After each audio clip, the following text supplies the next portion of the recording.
I am really into video games, especially horror survival games. I have been playing a ton of Demonologist, which, while I highly recommend, is not why I've chosen to write to you today. A game, which has been taken off of the Steam store shortly after I bought it, simply titled The Following, was a seemingly simplistic game. You create an avatar, which was cool because you can upload a copy of yourself that AI fills out to make them look like you, and your objective is to navigate through the house, collecting things that will allow you to escape while avoiding this thing that is following you.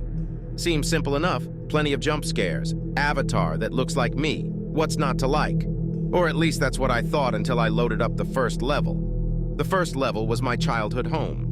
Now, before I hear you all playing devil's advocate, it wasn't just the layout of my childhood home. It was a perfect replica, down to the furniture, family portraits hanging on the wall, the crayon drawings from when I was 3 that my parents left in the hallway because they thought it was funny, the stains on the carpet from where I dropped my bowl of chili, all of it.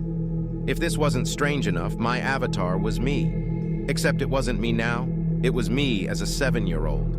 My avatar, wearing my favorite San Diego Chargers jersey, jean shorts, a baseball cap, and some sneakers, looked exactly as I did at that age. In fact, that was the outfit I wore on my birthday. Now, a normal person probably would have turned the game off and called the cops, but I am not a normal person. I decided to play. From a gaming perspective, it felt like I was playing with cheat codes since I knew this house like the back of my hand. I effortlessly navigated throughout my childhood home, finding things that didn't belong. The first was a photograph I did not recognize. It was me holding a balloon at what appeared to be a circus, holding hands with an older woman whom I had never seen before.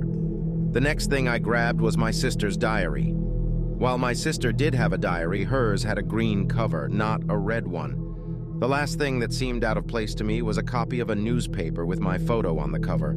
Local boy found 5 days after he went missing. I never went missing, so that definitely caught my eye.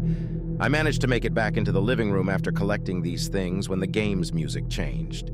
The air began to rapidly cool, as evidenced by my avatar's breathing. I could hear noises around me, and they sounded so real, as if someone was just behind me. Out of the corner of the screen, I saw the woman. She was the same one from the photo, with some differences. Her arms seemed to be elongated, longer than any normal human's arms should be. Her smile expanded, continuously growing as she turned and faced me. Slowly crawling towards the screen, she said something that gave me chills. "Redacted, it's been a long time, my lovely. Oh, how I've missed you." While I can forgive the layout of my childhood home and an avatar that looks exactly like me, never during character creation did it give me an opportunity to give my character a name, nor did I enter one. How did this video game know my name? I decided I would save and quit and talk to someone to see if this was something I should legitimately be worried about. My girlfriend was a lot less chill with this situation than I was. "Redacted?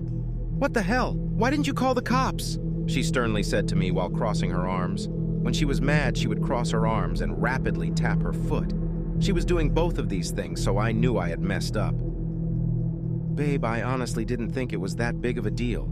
Like a lot of this is coincidence." One of those things could maybe be passed off as coincidence, but the fact that they used your name, your childhood photos, and your childhood home is not okay.